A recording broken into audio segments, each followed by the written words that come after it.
Video को शुरू करते हैं। सबसे पहला क्वेश्चन आपके सामने है, नारू रोग का रोगजनक है। तो साथियों, नारू रोग का जो रोगजनक रहने वाला है वो रहने वाला है कृमि, और उस कृमि का नाम है ड्रैकनकुलस मेडिनेंसिस। क्या है? ड्रैकनकुलस मेडिनेंसिस। तो यहाँ पर राइट आंसर हो जाएगा ऑप्शन नंबर 2। अगला देखिए, स्वस्थ शरीर का तापमान सामान्य रक्तचाप होता है। स्वस्थ शरीर का सामान्य रक्तचाप कितना होता है? तो साथियों ये होता है 120/80। तो राइट आंसर क्या हो जाएगा? Option number 1। अगला क्वेश्चन देखिए, तंबाकू किस कुल का पादप है? तो साथियों तंबाकू जो है वह सोलेनेसी कुल का पादप है। ऑप्शन नंबर 3 करेक्ट आंसर रहेगा साथियों। अगला प्रश्न देखिए साथियों, सारे क्वेश्चन इंपॉर्टेंट है और 10वीं की किताब से लिए गए हैं। महत्वपूर्ण जो पाठ के पीछे बन रहे हैं और जो अन्य महत्वपूर्ण प्रश्न उसमें से जो पाठ के अंदर से लिए गए वो सारे यहाँ पर शामिल किए गए हैं। चौथा क्वेश्चन देखिए, मदिरा का मुख्य घटक है। तो साथियों आप सभी को पता होना चाहिए, मदिरा का जो मुख्य घटक होता है वो होता है C2H5OH। Option number 1 correct answer रहेगा। अगला देखिए, आयोडीन की कमी से रोग होता है। तो आपको पता होना चाहिए आयोडीन की कमी से साथियों कौन सा? गेंगा रोग होता है। ऑप्शन नंबर 4 करेक्ट आंसर रहेगा। वीडियो को लाइक नहीं किया तो लाइक ज़रूर कर दीजिएगा। प्रश्न नंबर 6 देखिए, विटामिन B1 की कमी से होने वाला रोग कौन सा है? 4 विकल्प आपके सामने। विटामिन B1 की कमी से साथियों बेरी रोग होता है। तीसरा ऑप्शन बिल्कुल सही रहेगा। अगला देखिए साथियों, हड्डियों और दांतों को मजबूत बनाते हैं कौन से जो हैं हड्डियों और दांतों को मजबूत बनाते हैं? साथियों प्रश्न नंबर 7 का राइट आंसर रहेगा कैल्शियम और फास्फोरस। कैल्शियम और फास्फोरस जो है हड्डियों और दांतों को मजबूत बनाते हैं। दूसरा ऑप्शन बिल्कुल सही रहेगा। अगला देखिए, निम्न में से कौन सा जलजन्य रोग है? बहुत इंपॉर्टेंट क्वेश्चन है। जलजन्य रोग कौन सा है साथियों? यहाँ पर पूछा गया है पीलिया, हेपेटाइटिस ए, पोलियो, हैजा या उपयुक्त सभी। तो राइट आंसर रहेगा साथियों उपयुक्त सभी। Option number 4। प्रश्न नंबर 9 की तरफ बढ़ते हैं। 9वां प्रश्न आ चुका है, मोटापे से किस रोग की संभावना अधिक बढ़ जाती है साथियों? तो साथियों राइट आंसर रहेगा हृदय रोग, घुटनों का दर्द, मधुमेह। यहाँ पर राइट आंसर रहेगा साथियों उपरोक्त सभी। Option number 4। अगला देखिए, स्पाइगमो मैनोमीटर से क्या मापा जा सकता है? स्पाइगमो मैनोमीटर जो है उससे क्या मापा जा सकता है साथियों? तो स्पाइगमो मैनोमीटर से रक्तचाप मापा जाता है साथियों। ऑप्शन नंबर 3 बिल्कुल करेक्ट आंसर रहेगा। अगला है, इंसुलिन का स्राव होता है। साथियों इंसुलिन का स्राव किससे होता है? 11 नंबर क्वेश्चन का राइट आंसर क्या रहेगा? अग्नाशय से जो है इंसुलिन का स्राव होता है। दूसरा ऑप्शन करेक्ट आंसर बनेगा। अगला प्रश्न देखिए, निकोटीन किस पादप का प्रमुख एल्कोलाइड है? निकोटीन किस पादप का प्रमुख एल्कोलाइड है? तो राइट आंसर रहेगा साथियों तंबाकू। ऑप्शन नंबर 1 बिल्कुल सही आंसर रहेगा। प्रश्न नंबर 13 देखिए साथियों, किस पादप के फल के लेटेक्स में मार्फिन पाया जाता है? 4 विकल्प आपके सामने हैं साथियों। मार्फिन जो है किस में पाया जाता है? तो राइट आंसर रहेगा अफीम। Option number 2। अगला क्वेश्चन देखिए, LSD का पूरा नाम क्या है? तो साथियों LSD का जो पूरा नाम है वो है लाइसर्जिक एसिड डाई एथाइलेमाइड। ये रहेगा LSD का पूरा नाम। साथियों मैं डायरेक्ट आंसर बता रहा हूँ क्योंकि क्वेश्चन ज़्यादा है और मैं ये चाहता हूँ कि कम समय लगे। ऑप्शन नंबर 1 करेक्ट आंसर रहेगा। अगला देखिए, दांतों को गलाने वाले फास्फोरिक अम्ल की मिलावट निम्नलिखित में से किसमें की जाती है साथियों? तो दांतों को गलाने वाले फास्फोरिक अम्ल की जो मिलावट है वो कोल्ड ड्रिंक्स में की जाती है। दूसरा ऑप्शन करेक्ट आंसर रहेगा। कोल्ड ड्रिंक्स को मीठा जहर भी कहा जाता है। प्रश्न नंबर 16 देखिए, विभिन्न स्तरों पर भोजन, पाचित रस तथा अवशिष्ट की गति को कौन नियंत्रित करता है? तो साथियों ये नियंत्रित करती है संवरणी पेशियां। ऑप्शन नंबर 1 करेक्ट आंसर रहेगा। अगला देखिए, निम्न में से कौन से दांत मांसाहारी पशुओं में सर्वाधिक विकसित होते हैं? तो दांत 4 प्रकार के आपने पढ़े हैं। मांसाहारी पशुओं में जो सर्वाधिक विकसित होते हैं साथियों वो होते हैं रदनक दांत। यहाँ पर राइट आंसर रहेगा ऑप्शन नंबर 2।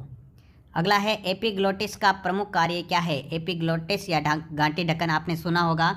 तो यहाँ पर राइट आंसर क्या रहेगा साथियों? भोजन को श्वास नली में प्रवेश से रोकना एपिग्लोटिस का प्रमुख कार्य है। दूसरा ऑप्शन सही रहेगा। अगला क्वेश्चन देखिए, एंजाइमों द्वारा सर्वाधिक भोजन पाचन की प्रक्रिया कहाँ संपन्न होती है? एंजाइमों द्वारा सर्वाधिक भोजन पाचन की प्रक्रिया कहाँ पर होती है साथियों?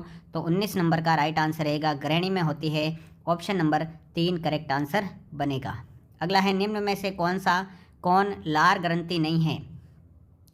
निम्न में से कौन लार ग्रंथि नहीं है? तो साथियों पीयूष ग्रंथि जो है लार ग्रंथि नहीं है। चौथा ऑप्शन बिल्कुल सही आंसर रहेगा। प्रश्न नंबर 21 देखिएगा, निम्न में से कौन सा एंजाइम अग्नाशय द्वारा स्रावित नहीं होता है? कौन सा एंजाइम अग्नाशय द्वारा स्रावित नहीं होता है साथियों? राइट आंसर रहेगा renin enzyme, option number 3 correct answer बनेगा। अगला देखिए, निम्न में से कौन सा द्वितीयक श्वसन अंग है? द्वितीयक श्वसन अंग इनमें से कौन सा है? तो साथियों राइट आंसर रहेगा मुख, ऑप्शन नंबर 1 करेक्ट आंसर रहेगा। द्वितीयक श्वसन अंग कौन सा है? मुख। 22वें का पहला ऑप्शन करेक्ट आंसर। प्रश्न नंबर 23 देखिए, बाएं फेफड़े में पाए जाने वाले खंडों की संख्या है। बाएं फेफड़े में पाए जाने वाले खंडों की संख्या कितनी होती है साथियों? 2 होती है, ऑप्शन नंबर 3 करेक्ट आंसर रहेगा। अगला है एल वियोलाई। एल वियोलाई में पाई जाती है, 4 विकल्प है साथियों। एल वियोलाई में क्या पाई जाती है साथियों? तो राइट आंसर रहेगा सल्की उपकला पाई जाती है, ऑप्शन नंबर 1 बिल्कुल करेक्ट आंसर है। अगला है रुधिर का द्रव्य भाग क्या कहलाता है? इंपॉर्टेंट क्वेश्चन है। रुधिर का जो द्रव्य भाग होता है साथियों वो प्लाज्मा कहलाता है, ऑप्शन नंबर 3 करेक्ट आंसर बनेगा।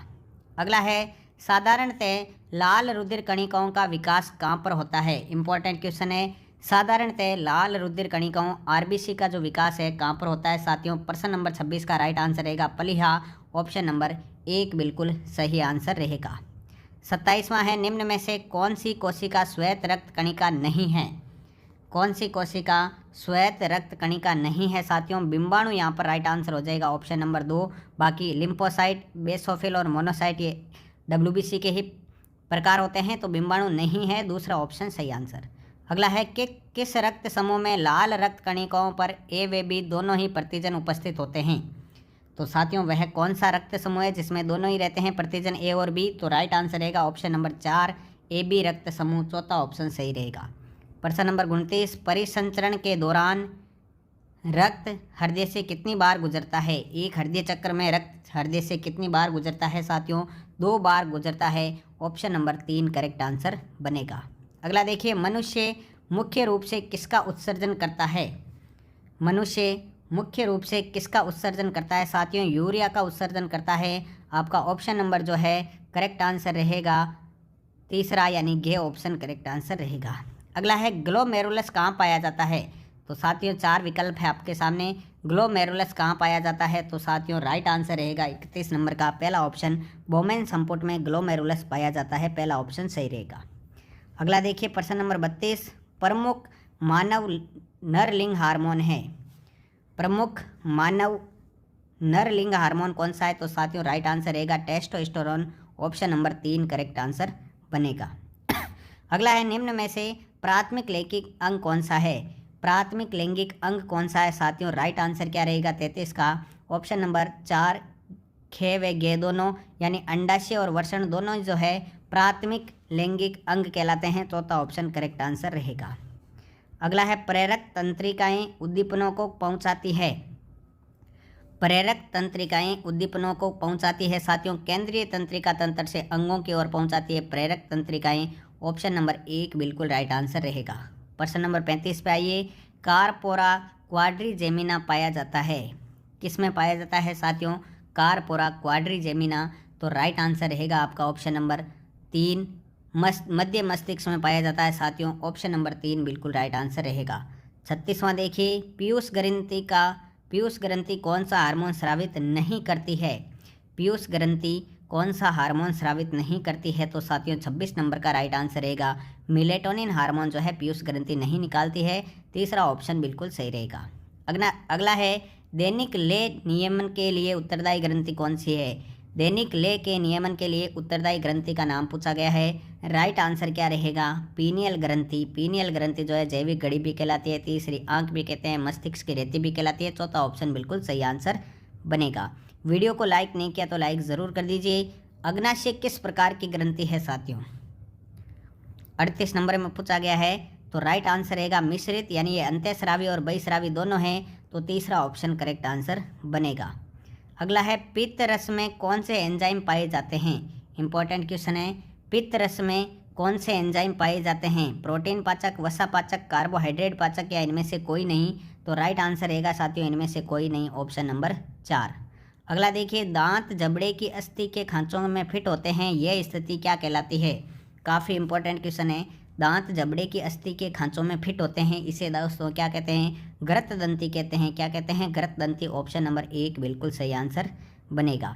प्रश्न नंबर 41 देखिए, आमाशय का बीच वाला भाग क्या कहलाता है? आमाशय के 3 भाग होते हैं, आपसे पूछा गया है बीच वाला भाग क्या कहलाता है? 41 नंबर का राइट आंसर हो जाएगा फंडिक भाग कहलाता है दोस्तों, फंडिक भाग। ऑप्शन नंबर 2 सही रहेगा।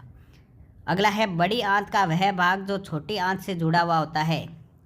बड़ी आंत का कौन सा भाग छोटी आंत से जुड़ा हुआ होता है साथियों? 42 नंबर का राइट आंसर रहेगा अंधनाल, या इसे कहते हैं सिक्कम। बड़ी आंत के 2 भाग है, आपको पता है। सिक्कम को 3 भाग है, सिक्कम कोलन रेक्टम। और छोटी आंत के भी आपको पता है 3 भाग है, डेडुनम जेजुनम इलियम। ठीक है, तो राइट आंसर रहेगा ऑप्शन नंबर 1। अगला है, आमाशय में भोजन का पीएच या माध्यम होता है। आमाशय में भोजन का जो माध्यम होता है किस में होता है साथियों? राइट आंसर रहेगा अम्लीय माध्यम में होता है भोजन। दूसरा ऑप्शन आपका बिल्कुल सही है। अगला है, शरीर में रक्त शर्करा का नियंत्रण करता है। शरीर में रक्त शर्करा का नियंत्रण कौन करता है साथियों? राइट आंसर रहेगा के व खे दोनों, यानी इंसुलिन और ग्लूकागोन। तो राइट आंसर रहेगा ऑप्शन नंबर गे, यानी तीसरा। प्रश्न नंबर 45 देखेंगे साथियों, आहार की ऑक्सीटिंग कोशिकाएं क्या स्रावित करती है?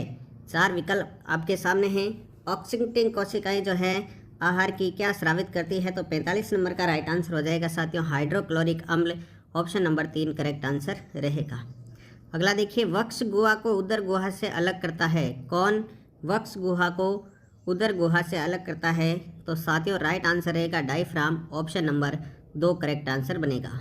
अगला है, एडम एप्पल किसे कहा जाता है? एडम एप्पल किसे कहा जाता है साथियों? तो यहाँ पर जो राइट आंसर बनेगा वह बनेगा साथियों स्वर यंत्र या लैरिंक्स को एडम एप्पल कहते हैं। दूसरा ऑप्शन सही रहेगा। अगला है, सी आकार के उपास्थि के छल्ले कहाँ पाए जाते हैं? इंपॉर्टेंट क्वेश्चन है। सी आकार के उपास्थि के छल्ले जो है कहाँ पाए जाते हैं साथियों? श्वास नली में पाए जाते हैं। ऑप्शन नंबर 3 करेक्ट आंसर बनेगा। अगला है, केवल शल्की उपकला से बना श्वसन तंत्र का कौन सा भाग रक्त कोशिकाओं से घिरा रहता है? केवल शल्की उपकला से बना श्वसन तंत्र का कौन सा भाग रक्त कोशिकाओं से घिरा होता है? तो साथियों राइट आंसर रहेगा कोशिकाएं। Option number 1। अगला देखिए 50 नंबर, मनुष्य में गैसों का विनिमय होता है। 4 विकल्प आपके सामने हैं साथियों। मनुष्य में गैसों का विनिमय कैसे होता है? तो 50 नंबर का राइट आंसर रहेगा साथियों के और खे दोनों। तीसरा ऑप्शन सही रहेगा। और के क्या है? कोशिकाओं की वायु तथा कोशिकाओं के रक्त के बीच, और रक्त कोशिकाओं के रक्त व उत्तक की कोशिकाओं के बीच।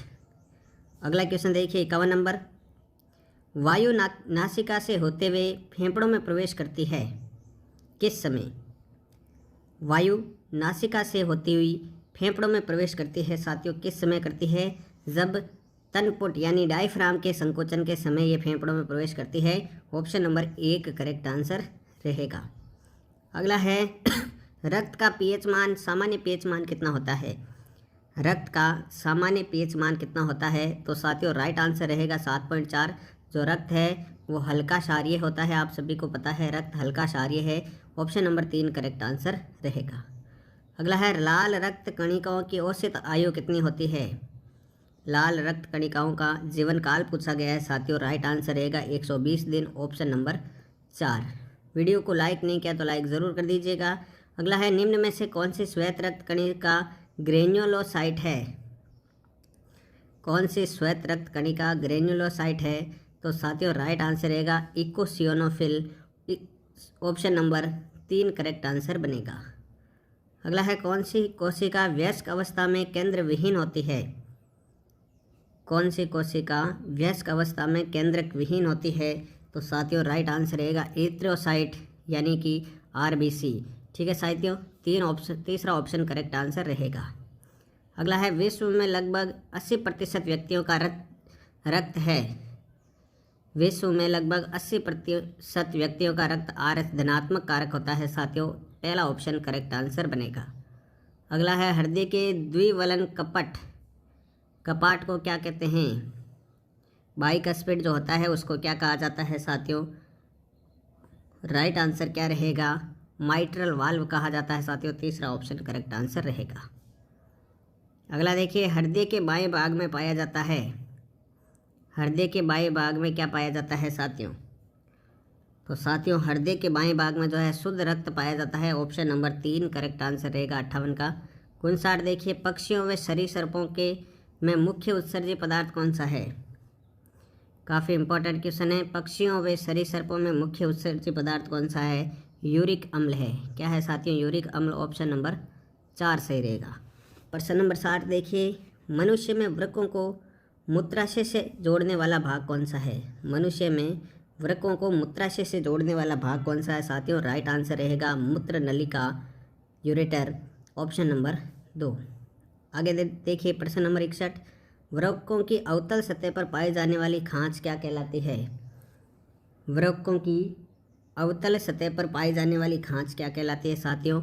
हाइलम कहलाती है। ऑप्शन नंबर 4 करेक्ट आंसर रहेगा। अगला है, शरीर से बिलीरुबिन व बिलीवर्डिन जैसे पदार्थों का उत्सर्जन करने वाला भाग कौन सा है? काफ़ी इंपॉर्टेंट क्वेश्चन है। बिलीरुबिन व बिलीवर्डिन जैसे पदार्थों का उत्सर्जन करने वाला भाग है साथियों यकृत। ऑप्शन नंबर 1 करेक्ट आंसर रहेगा। प्रश्न नंबर 63 है, वृक्क द्वारा शुद्ध किए गए रक्त को हृदय की ओर ले जाती है। वृक्क द्वारा शुद्ध किए गए रक्त को हृदय की ओर ले जाती है। कौन ले जाती है साथियों? तो ये लेके जाती है वृक्कशिरा साथियों। ऑप्शन नंबर 2 करेक्ट आंसर बनेगा। अगला देखिए, नर व मादा युग्मकों का संलयन क्या कहलाता है? नर व मादा युग्मकों का संलयन क्या कहलाता है साथियों? निषेचन कहलाता है। पहला ऑप्शन करेक्ट आंसर रहेगा। अगला है, टेस्टोस्टेरोन का उत्पादन करता है। टेस्टोस्टेरोन का उत्पादन कौन करता है साथियों? तो राइट आंसर रहेगा आपका वृषण का अंतःस्रावी भाग इसका उत्पादन करता है। दूसरा ऑप्शन सही रहेगा। अगला है, अंडाणु को अंडाशय से गर्भाशय तक लाने का काम करती है। अंडाणु को अंडाशय से गर्भाशय तक लाने का काम कौन करती है साथियों? अंडवाहिनी करती है। ऑप्शन नंबर 3 सही आंसर रहेगा।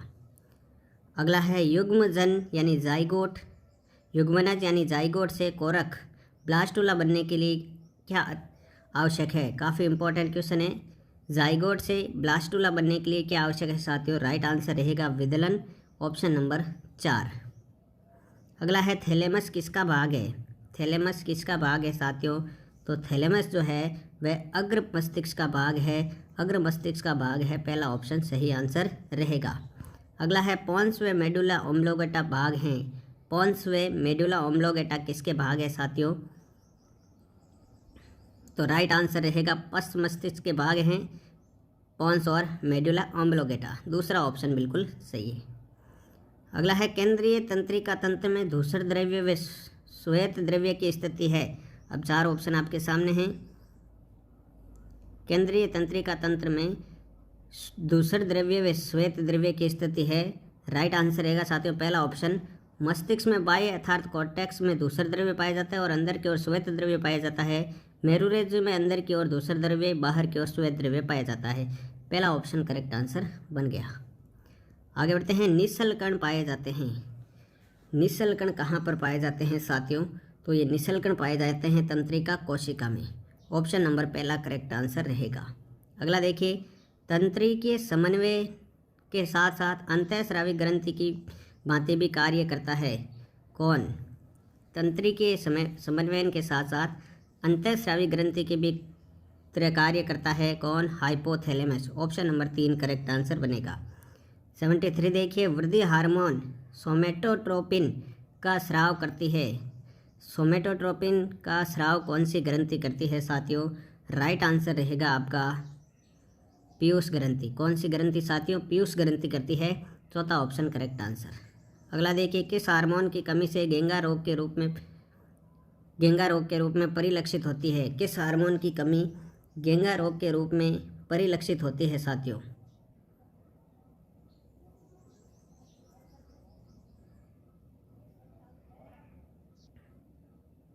तो साथियों इसका राइट आंसर क्या हो जाएगा? Thyroxine hormone. Option number 3। अगला देखिए, किस ग्रंथि के हार्मोनों को आपातकालीन हार्मोन कहा जाता है? किस ग्रंथि के हार्मोनों को आपातकालीन हार्मोन कहते हैं साथियों? तो ये कहा जाता है एड्रीनल ग्रंथि के हार्मोनों को आपातकालीन हार्मोन, करो या मरो हार्मोन, ये इत्यादि नाम है। चौथा ऑप्शन करेक्ट आंसर बनेगा। अगला देखिए, शुक्राणुओं के निर्माण की प्रक्रिया में प्रेरक भूमिका कौन निभाता है? शुक्राणुओं के निर्माण की प्रक्रिया में प्रेरक भूमिका कौन निभाता है? साथियों, टेस्टोस्टेरोन हार्मोन निभाता है। दूसरा ऑप्शन बिल्कुल सही रहेगा। अगला देखिए, क्षार का जलीय विलयन क्या करता है? क्षार का जलीय विलयन क्या करता है? साथियों, क्षार जो है वो लाल लिटमस को नीला कर देता है। साथियों, लाल को नीला कौन करता है? क्षार करता है। दूसरा ऑप्शन करेक्ट आंसर बनेगा। अगला है, अम्ल व क्षार के विलयन होते हैं विद्युत के, अम्ल व क्षार के विलयन जो है विद्युत के साथियों सुचालक होते हैं। ऑप्शन नंबर 2 करेक्ट आंसर बनेगा। अगला है, पीएच किन आयनों की सांद्रता का ऋणात्मक लघुगणक होता है? पीएच किन आयनों की सांद्रता का ऋणात्मक लघुगणक होता है? तो ये होता है H+ हाइड्रोजन आयन की सांद्रता का ऋणात्मक logarithm. Option number 3 correct answer. अगला है, किसी अम्लीय विलयन की पीएच मान कितनी होगी? यहाँ पर 4 आपको पीएच मान दी गई है, इसमें से ये बताना है कि किसी अम्लीय विलयन की पीएच मान कितनी होगी। साथियों, तो यहाँ पर राइट आंसर रहेगा 4। ऑप्शन नंबर 4 करेक्ट आंसर रहेगा। 7 से कम वाला विलयन क्या होता है? साथियों, वो अम्लीय विलयन होता है। कौन सा होता है? अम्लीय विलयन। करेक्ट आंसर रहेगा चौथा ऑप्शन। अगला है, हमारे उदर में भोजन की पाचन क्रिया किस माध्यम में होती है? हमारे उदर में भोजन की पाचन क्रिया किस माध्यम में होती है? राइट आंसर क्या रहेगा?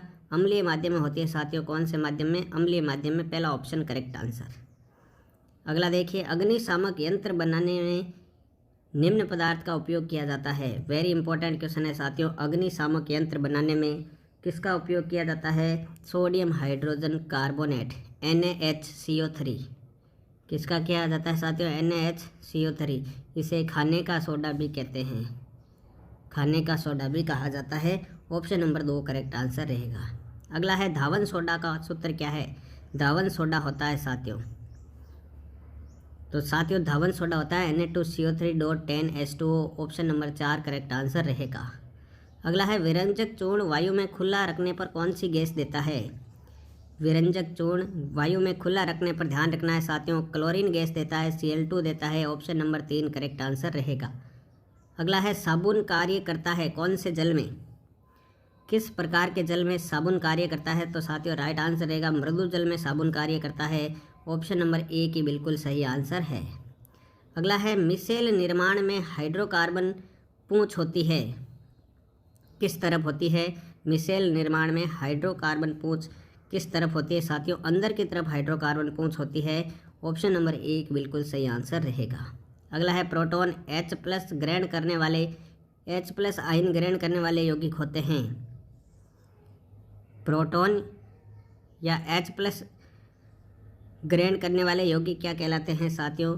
कहलाते हैं क्षार। क्या कहलाते हैं? क्षार। चौथा ऑप्शन करेक्ट आंसर रहेगा।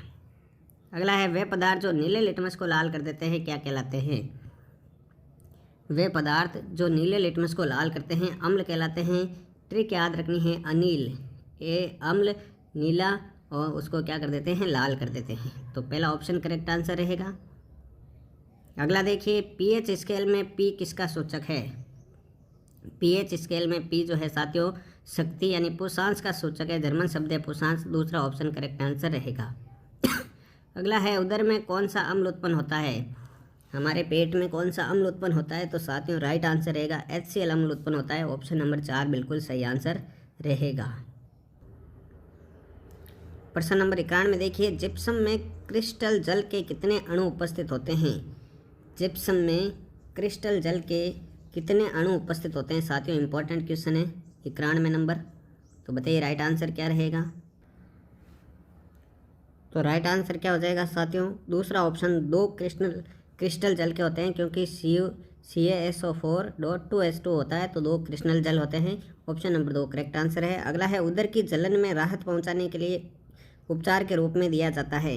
ये पिछले रीट में सवाल पूछा गया है, तो उसे क्या कहते हैं साथियों? मिल्क ऑफ मैग्नीशिया, MgOH का होल ट्वाइस। इसे क्या कहते हैं? Milk of magnesia. ठीक है, तीसरा ऑप्शन करेक्ट आंसर रहेगा। प्रश्न नंबर 93, अम्लीय प्रकृति का कारण है। अम्लीय प्रकृति का कारण है साथियों H+ आयन। क्या है? H+ आयन, पहला ऑप्शन सही रहेगा। अगला है ब्लीचिंग पाउडर का सूत्र क्या है? ब्लीचिंग पाउडर का सूत्र क्या होता है साथियों? विरंजक चूर्ण को ब्लीचिंग पाउडर कहते हैं, CaOCl2 होता है। क्या होता है? विरंजक चूर्ण को ही ब्लीचिंग पाउडर कहते हैं, CaOCl2। अगला देखिए, पेयजल को शुद्ध करने के लिए मिलाया जाता है, तो पेयजल को शुद्ध करने में भी साथियों क्या आता है? विरंजक चूर्ण काम में आता है, CaOCl2 करेक्ट आंसर हो जाएगा, पहला ऑप्शन। अगला है लुईस अम्ल कौन सा है? लुईस अम्ल का उदाहरण इनमें से कौन सा है साथियों? तो लुईस अम्ल का उदाहरण है साथियों Mg2+ लुईस अम्ल है, पहला ऑप्शन सही रहेगा। अगला है लुईस क्षार कौन सा है? लुईस क्षार कौन सा है? तो यहाँ पर इन ऑप्शनों में से लुईस क्षार है साथियों H2O। कौन सा है? H2O, चौथा ऑप्शन करेक्ट आंसर रहेगा। अगला है समुद्र जल या खारे पानी को सुखाकर क्या बनाया जाता है? समुद्र जल या खारे पानी को सुखा करके क्या बनाया जाता है साथियों? नमक बनाया जाता है, NaCl, ऑप्शन नंबर 4 बिल्कुल सही है। अगला है अपमार्जक सफाई का कार्य किस प्रकार के जल में करता है? अपमार्जक सफाई का कार्य किस प्रकार के जल में करता है? कठोर व मृदु दोनों जलों में करता है साथियों, ऑप्शन नंबर 3 करेक्ट आंसर बनेगा। अगला है सभी मिशेल होते हैं जिससे वे अवक्षेपित नहीं होते हैं। सभी मिशेल होते हैं जिससे वे अवक्षेपित नहीं होते हैं, तो साथियों ऋणावेशित होते हैं सभी micelle, option number 2 correct answer रहेगा। ध्यान रखिएगा, इंपॉर्टेंट क्वेश्चन है। अगला है FeCl3 का FeCl2 में परिवर्तन क्या कहलाता है? FeCl3 का FeCl2 में परिवर्तन साथियों अपचयन कहलाएगा। क्या कहलाएगा? अपचयन, ऑप्शन नंबर 2 करेक्ट आंसर। अगला है एक पदार्थ दो छोटे सरल अणुओं में टूटता है, तो यह अभिक्रिया क्या कहलाती है? जब एक पदार्थ दो या दो से अधिक अणुओं में टूटता है तो यह अभिक्रिया अपघटनीय अभिक्रिया कहलाती है, पहला ऑप्शन सही आंसर बनेगा। अगला देखिए, इलेक्ट्रॉन त्यागने वाले पदार्थ क्या कहलाते हैं? इलेक्ट्रॉन त्यागने वाले पदार्थ साथियों अपचायिक कहलाते हैं, तीसरा ऑप्शन बिल्कुल सही आंसर रहेगा। 104 देखिए, दोनों दिशाओं में होने वाली अभिक्रियाएं हैं। दोनों दिशाओं में होने वाली अभिक्रियाएं क्या कहलाती है? उत्क्रमणीय अभिक्रिया कहलाती है, चौथा ऑप्शन बिल्कुल सही आंसर बनेगा। अगला देखिए, अभिक्रिया के वेग को बढ़ाने वाले होते हैं। अभिक्रिया के वेग को कौन बढ़ाते हैं साथियों? उत्प्रेरक बढ़ाते हैं साथियों, पहला ऑप्शन करेक्ट आंसर बनेगा। अगला है एंजाइम होते हैं। एंजाइम क्या होते हैं साथियों? एंजाइम होते हैं जैव उत्प्रेरक। एंजाइम क्या होते हैं साथियों? जैव उत्प्रेरक होते हैं, चौथा ऑप्शन बिल्कुल सही रहेगा। अगला देखिए, 2Mg+O2 गिव्स टू 2MgO में किस प्रकार के मैग्नीशियम धातु किस अभिक्रिया इस अभिक्रिया में मैग्नीशियम धातु हो रहा है। मैग्नीशियम धातु का क्या हो रहा है साथियों? ऑक्सीकृत, अपचायित, अपघटित या विस्थापित, तो राइट आंसर रहेगा ये ऑक्सीकृत हो रहा है, पहला ऑप्शन सही आंसर बनेगा। अगला देखिए, उत्क्रमणीय अभिक्रिया के लिए किस चिन्ह का प्रयोग किया जाता है? उत्क्रमणीय किसे कहते हैं? जो दोनों दिशाओं में चलती है, तो ये वाला जो चिन्ह है आपका इस प्रकार वाला, ये काम में लिया जाता है, चौथा ऑप्शन बिल्कुल सही है। अगला है वह अभिक्रिया जो बनने वाले उत्पाद से ही उत्प्रेरित हो जाती है, क्या कहलाती है? तो साथियों बनने वाले उत्पाद से ही उत्प्रेरित होती है, उसे श्वेत उत्प्रेरित अभिक्रिया कहते हैं, तीसरा ऑप्शन राइट आंसर रहेगा। अगला देखिए, ऊष्माक्षेपी अभिक्रिया में ऊष्माक्षेपी अभिक्रिया में ऊष्मा साथियों निकलती है, उत्सर्जित होती है, पहला ऑप्शन करेक्ट आंसर बनेगा। अगला देखिएगा, अपचयन अभिक्रिया कौन सी है? अपचयन अभिक्रिया कौन सी है? तो साथियों अपचयन अभिक्रिया कौन सी है? ऑप्शन नंबर 3 करेक्ट आंसर रहेगा। Fe3 का Fe2 में अपचयन हो रहा है, तो तीसरा ऑप्शन बिल्कुल सही है। प्रश्न नंबर 112 देखिए, दो या दो से अधिक अभिकारक मिलकर एकल उत्पाद बनाते हैं, किस अभिक्रिया में बनता है? दो या दो से अधिक अभिकारक जब एकल उत्पाद बनाते हैं, तो साथियों उसे क्या कहते हैं? संयोजन अभिक्रिया कहते हैं, पहला ऑप्शन करेक्ट आंसर बनेगा। अगला है CaO+H2O गिव्स टू CaOH का होल ट्वाइस, यह अभिक्रिया कौन सी अभिक्रिया है? तो साथियों इसमें दो या दो से अभिकारक मिलकर एक एकल उत्पाद बना रहे हैं, तो ये भी संयोजन अभिक्रिया का उदाहरण है, तीसरा ऑप्शन करेक्ट आंसर बनेगा। अगला देखिए, CuSO4+Zn गिव्स टू Zn और ZnSO4+Cu, यह किस प्रकार की अभिक्रिया है? सारे क्वेश्चन इंपॉर्टेंट है, तो साथियों यहाँ पर आप देख रहे हैं विस्थापन अभिक्रिया हो रही है, विस्थापन अभिक्रिया दूसरा ऑप्शन करेक्ट आंसर बनेगा। अगला क्वेश्चन देखिए, साग सब्जियों का विघटित होकर कंपोस्ट बनना कैसी अभिक्रिया है? साग सब्जियों का विघटित होकर कंपोस्ट बनना साथियों ऊष्माक्षेपीय अभिक्रिया का उदाहरण है। तीसरा ऑप्शन करेक्ट आंसर रहेगा। अगला है ऑक्सीकरण अभिक्रिया में क्या होता है। ऑक्सीकरण अभिक्रिया में साथियों पदार्थ से ऑक्सीजन का योग होता है, पदार्थ में ऑक्सीजन का योग होता है। ऑक्सीकरण अभिक्रिया में पहला ऑप्शन करेक्ट आंसर बनेगा। अगला देखिए अपचयन अभिक्रिया में क्या होता है। सारे इंपॉर्टेंट क्वेश्चन आपके सामने आ रहे हैं, वीडियो को लाइक ज़रूर कर दीजिएगा। अपचयन अभिक्रिया में पदार्थ से ऑक्सीजन का निष्कासन होता है साथियों, निष्कासन होता है। तीसरा ऑप्शन करेक्ट आंसर रहेगा। अगला है वह उत्प्रेरक जो रासायनिक अभिक्रिया के वेग को कम कर देता है क्या कहलाता है। वह उत्प्रेरक जो रासायनिक अभिक्रिया के वेग को कम करता है ऋणात्मक उत्प्रेरक कहलाते हैं। दूसरा ऑप्शन बिल्कुल सही आंसर रहेगा। अगला है प्रबल क्षार जब दुर्बल क्षार से अभिक्रिया करता है तो विलयन की पीएच का मान क्या होगा। जब प्रबल क्षार दुर्बल क्षार से अभिक्रिया करेगा तो विलयन की पीएच का मान 7 से अधिक रहेगा क्योंकि क्षार प्रबल है। ऑप्शन नंबर 3 करेक्ट आंसर रहेगा। अगला है भौतिक अवस्था के आधार पर उत्प्रेरक को कितने भागों में बांटा गया है। तो साथियों भौतिक अवस्था के आधार पर उत्प्रेरक को 2 भागों में बांटा गया है। ऑप्शन नंबर 1 बिल्कुल सही आंसर रहेगा। अगला क्वेश्चन देखिए क्लोरोफॉर्म वायु की उपस्थिति में विषैली गैस बनाती है। कौन सी विषैली गैस बनाती है क्लोरोफॉर्म वायु की उपस्थिति में। साथियों ये गैस बनती है फॉस्फेन। ऑप्शन नंबर 1 करेक्ट आंसर रहेगा। अगला देखिए जैव उत्प्रेरक होते हैं। जैव उत्प्रेरक जो होते हैं साथियों वो नाइट्रोजन युक्त जटिल कार्बनिक यौगिक होते हैं जैव उत्प्रेरक। पहला ऑप्शन ही करेक्ट आंसर रहेगा। अगला है रेडॉक्स अभिक्रिया है। रेडॉक्स अभिक्रिया कैसे कहते हैं जिसमें ऑक्सीकरण और अपचयन साथ साथ चलता है, ध्यान रखें। तो यहाँ पर रेडॉक्स अभिक्रिया का उदाहरण है ZnCuSO4 gives to ZnSO4 plus Cu। Option number 2 correct answer बनेगा। अगला देखिए अपघटन अभिक्रिया किसमें हो रही है जिसमें एक अभिकारक जो है टूटकर 2 या 2 से अधिक उत्पाद बनाते हैं। तो यहाँ पर सीधा सा दिख रहा है दूसरा ऑप्शन करेक्ट आंसर रहेगा। 2KClO3 gives to 2KCl plus 3O2। दूसरा ऑप्शन बिल्कुल सही है। अगला देखिए Cl2 plus 2Ki gives to 2KCl plus I2 एक अभिक्रिया किस प्रकार की है। तो साथियों यहाँ पर राइट आंसर क्या रहेगा, विस्थापन अभिक्रिया का उदाहरण है। ऑप्शन नंबर 3 बिल्कुल सही है। प्रश्न नंबर 126 रदरफोर्ड के प्रयोग में किन के विकिरणों का प्रयोग किया गया था। तो साथियों रदरफोर्ड के प्रयोग में जो है अल्फा कणों की बमबारी की गई थी। ऑप्शन नंबर 1 करेक्ट आंसर बनेगा। अगला है पदार्थ का सबसे छोटा कण होता है। पदार्थ का सबसे छोटा कण परमाणु होता है, आप सभी को पता है। ऑप्शन नंबर 2 करेक्ट आंसर बनेगा। अगला है तत्वों का प्रथम आवर्ती वर्गीकरण किसने दिया था।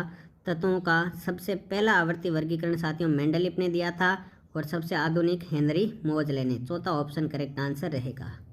अगला है आधुनिक आवर्त सारणी पदार्थ के किस गुण पर आधारित है। तो साथियों आधुनिक आवर्त सारणी जो है पदार्थ के परमाणु क्रमांक पर आधारित है। परमाणु क्रमांकों के बढ़ते क्रम में रखा गया है। तीसरा ऑप्शन बिल्कुल सही आंसर बनेगा। अगला है आधुनिक आवर्त सारणी में आवर्त और वर्गों की संख्या कितनी है।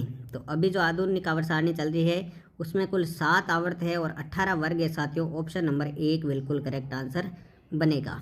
अगला है आवर्त सारणी में परमाणु आकार वर्ग में ऊपर से नीचे आने पर क्या होता है। आवर्त सारणी में ऊपर से नीचे आने पर परमाणु के आकार में क्या परिवर्तन होता है साथियों, बढ़ता है परमाणु का आकार। ऑप्शन नंबर 4 बिल्कुल करेक्ट आंसर रहेगा। अगला है वांडरवाल त्रिज्या व सहसंयोजक त्रिज्या से होती है।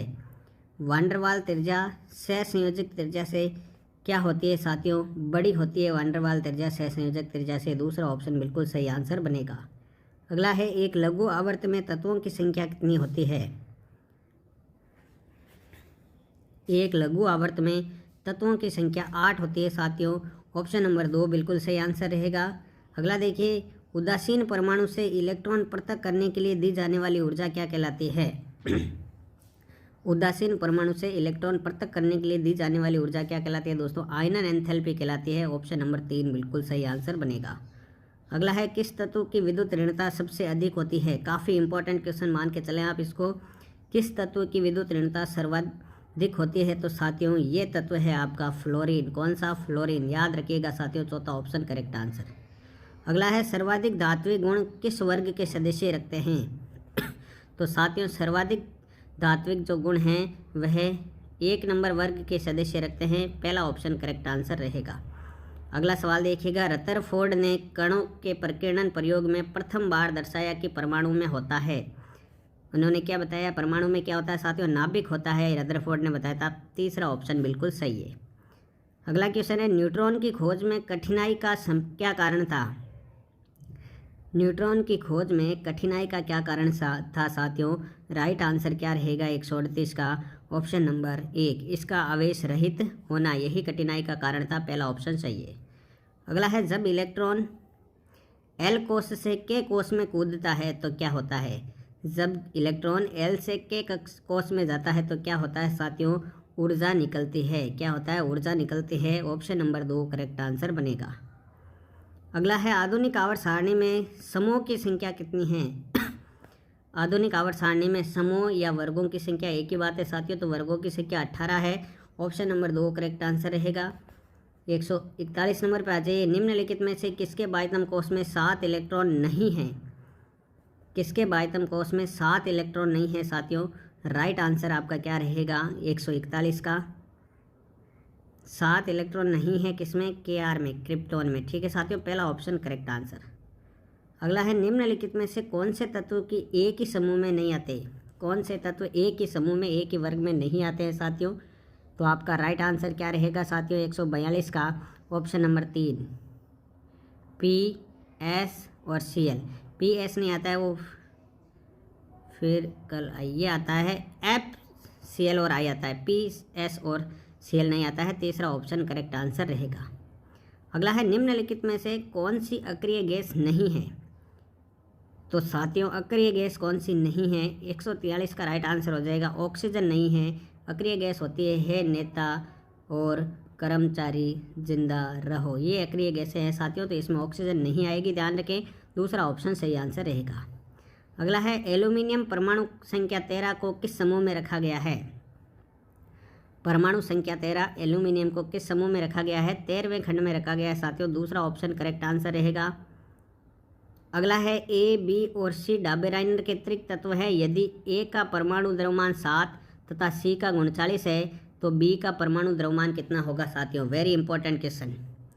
राइट आंसर क्या आ जाएगा साथियों 23 आ जाएगा, क्योंकि दोनों को जोड़ करके 2 का भाग लगाएंगे। इन्होंने यही बताया था कि पहले तत्व और तीसरे तत्व का औसत परमाणु क्रमांक 20 लेखा होता है, तो यहाँ पर तीसरा ऑप्शन करेक्ट आंसर बनेगा।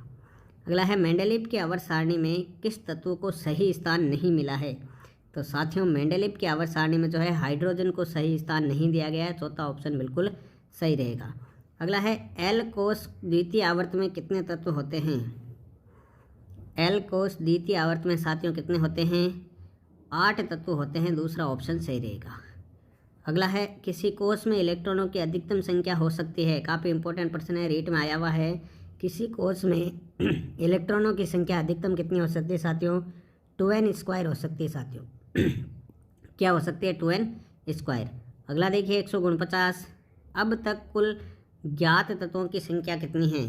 तो साथियों अब तक कुल ज्ञात तत्वों की संख्या 118 है। ऑप्शन नंबर 3 करेक्ट आंसर बनेगा।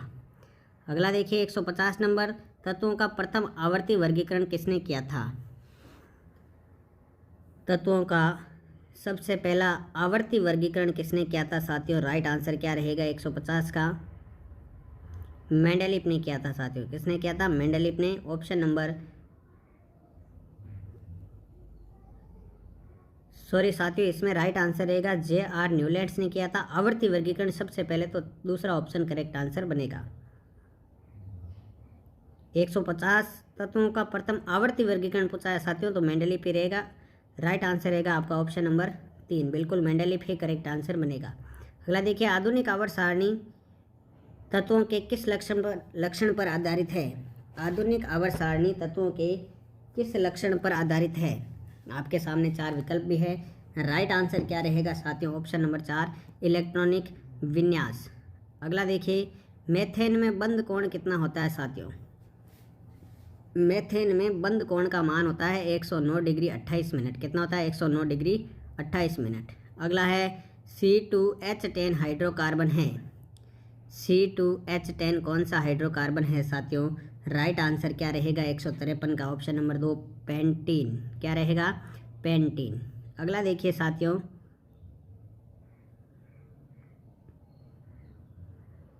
ये C2H5 नहीं साथियों, C5H10 है, C5H10।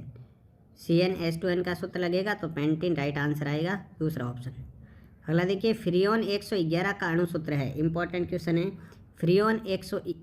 फ्रियोन 11 का अणुसूत्र कौन सा है? तो फ्रियोन 11 का अणुसूत्र है साथियों CFCl3। CFCl3 पहला ऑप्शन करेक्ट आंसर। अगला है, प्राकृतिक रबर किसका बहुलक होता है? प्राकृतिक रबर साथियों ध्यान रखना है आइसोप्रीन का बहुलक होता है, प्राकृतिक रबर आइसोप्रीन करेक्ट आंसर रहेगा।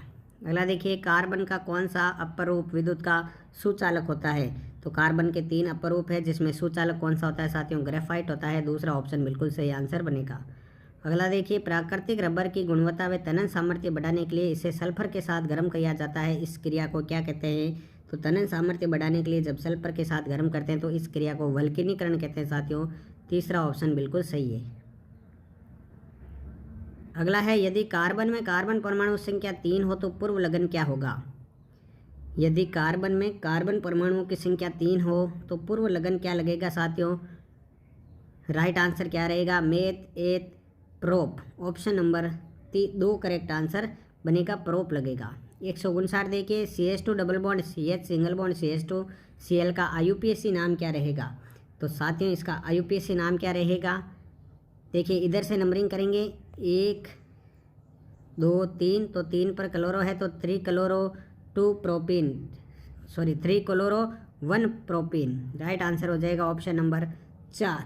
अगला देखिए 160 नंबर, प्रयोगशाला में प्रथम कार्बनिक यौगिक का निर्माण करने वाले वैज्ञानिक हैं। प्रयोगशाला में प्रथम कार्बनिक यौगिक का निर्माण करने वाले वैज्ञानिक वोलर थे साथियों, दूसरा ऑप्शन करेक्ट आंसर बनेगा। अगला है, सर्वप्रथम किस कार्बनिक यौगिक का संश्लेषण प्रयोगशाला में हुआ? तो सबसे पहले संश्लेषित होने वाला प्रयोगशाला में यौगिक कौन सा था? यूरिया था, पहला ऑप्शन करेक्ट आंसर। अगला देखिए, रासायनिक पदार्थों का सर्वप्रथम वर्गीकरण किसने प्रस्तुत किया? तो रासायनिक पदार्थों का सर्वप्रथम वर्गीकरण किसने किया था? निकोलस लीमरी ने, ऑप्शन नंबर 1 करेक्ट आंसर बनेगा। अगला देखिए, कार्बनिक यौगिकों में यह तत्व उपस्थित होना चाहिए, कौन सा? कार्बनिक यौगिकों में कौन सा तत्व उपस्थित होना चाहिए? कार्बन होना चाहिए, दूसरा ऑप्शन सही आंसर रहेगा। अगला है, कार्बनिक यौगिकों के संबंध में कौन सा असत्य है? कार्बनिक यौगिकों के संबंध में आपको असत्य बताना है साथियों। कार्बनिक यौगिकों के संबंध में है कि सभी कार्बनिक यौगिक प्रकृति में पाए जाते हैं, ये असत्य है, पहला ऑप्शन करेक्ट आंसर बनेगा। 165 देखिए, 2-मेथिल 2-ब्यूटीन को व्यक्त किया जा सकता है, 4 सूत्र आपके सामने हैं, 2-मेथिल 2-ब्यूटीन, तो बताइए। राइट आंसर रहेगा साथियों यहाँ पर ऑप्शन नंबर 4, ठीक है, 4 नंबर ऑप्शन करेक्ट आंसर रहेगा। आगे बढ़ते हैं अगले क्वेश्चन में, कार्बन 4 इलेक्ट्रॉन प्राप्त कर क्या बनाता है? कार्बन 4 इलेक्ट्रॉन प्राप्त करके क्या बनाता है साथियों? ये बनाता है ऋणाइन, ऑप्शन नंबर 1 करेक्ट आंसर रहेगा। अगला है, 2 परमाणुओं के बीच इलेक्ट्रॉन के एक युग्म की साझेदारी के द्वारा बनने वाला आबंध क्या कहलाता है? जब एक इलेक्ट्रॉन के युग्म की साझेदारी होगी तो सह संयोजी बंध बनेगा साथियों, पहला ऑप्शन करेक्ट आंसर बनेगा। अगला है, ब्यूटेन का रासायनिक सूत्र क्या है? ब्यूटेन का रासायनिक सूत्र पूछा गया है साथियों, मेथ एथ प्रोप ब्यूट, 4 कार्बन परमाणु आएंगे तो C4H10 करेक्ट आंसर हो जाएगा, तीसरा। अगला देखिए, फ्रियोन 112 का सूत्र क्या है? फ्रियोन 112 का सूत्र बताना है साथियों, क्या रहेगा? C2F2Cl4 करेक्ट आंसर रहेगा, तीसरा। अगला देखिए, उच्च ताप पर अतिचालक होने के कारण तकनीकी रूप से कार्बन का महत्वपूर्ण अपरूप है। कार्बन का महत्वपूर्ण अपरूप उच्च ताप पर अतिचालक होने के कारण, तो साथियों फुलरीन राइट आंसर रहेगा, ऑप्शन नंबर 2। अगला देखिए, एल्केन व एल्किन का समजातीय श्रेणी में अंतर है। एल्केन व एल्किन का समजातीय श्रेणी में अंतर कितना होता है साथियों? राइट आंसर रहेगा CH2 का, ऑप्शन नंबर 1। अगला देखिए, ईंधन के रूप में किस कार्बन यौगिक का सबसे अधिक उपयोग होता है? ईंधन के रूप में किस कार्बन यौगिक का सबसे, तो मेथेन का होता है साथियों, पहला ऑप्शन करेक्ट आंसर है। अगला देखिए, संकलन से कौन से तत्व बंध बनाने की क्षमता रखता है? संकलन प्रवृत्ति किस में पाई जाती है? कार्बन में पाई जाती है साथियों, ऑप्शन नंबर 4 करेक्ट आंसर रहेगा। अगला देखिए, तिहरे बंध वाले असंतृप्त हाइड्रोकार्बन को क्या कहते हैं? जिनमें 3 बॉन्ड पाए जाते हैं साथियों, क्या कहते हैं? एल्काइन कहलाते हैं। तीसरा ऑप्शन बिल्कुल सही है। अगला है, एल्काइन का सामान्य सूत्र क्या है? तो एल्काइन का सूत्र पूछा हुआ है साथियों। राइट आंसर क्या रहेगा? 175 का। एल्काइन का पूछा गया साथियों CnH2n-2। CnH2n-2 होता है साथियों एल्काइन। 175 का पहला ऑप्शन करेक्ट आंसर। अगला है, एल्कीन का सूत्र क्या होता है? तो एल्कीन का सूत्र क्या होता है साथियों? CnH2n। Option number CnH2n, option number 3 बिल्कुल सही है। अगला है, एल्केन का सामान्य सूत्र। तो एल्केन का सामान्य सूत्र क्या होता है साथियों? 177 का राइट आंसर क्या हो जाएगा? एल्केन का सामान्य सूत्र होता है CnH2n+2। CnH2n+2, ठीक है। दूसरा ऑप्शन करेक्ट आंसर रहेगा। अगला क्वेश्चन देखिए 178 नंबर साथियों, निम्न में से कौन से दर्पण में वृत्त दृष्टि क्षेत्र दिखेगा? तो साथियों वृत्त दृष्टि क्षेत्र दिखेगा उत्तल दर्पण में। दूसरा ऑप्शन बिल्कुल करेक्ट आंसर बनेगा। अगला है, प्रकाश का वेग सर्वाधिक होगा। तो प्रकाश का वेग सर्वाधिक किस में होगा साथियों? निर्वात में होगा प्रकाश का वेग सर्वाधिक। ऑप्शन नंबर 3 करेक्ट आंसर है। अगला देखिए, किस प्रभाव के कारण टंकी के पेंदे पर रखा सिक्का थोड़ा ऊपर उठा हुआ दिखाई देता है? तो कौन सा प्रभाव है साथियों? वह है साथियों अपवर्तन के कारण। ऑप्शन नंबर 1 आपका करेक्ट आंसर बनेगा 180 का।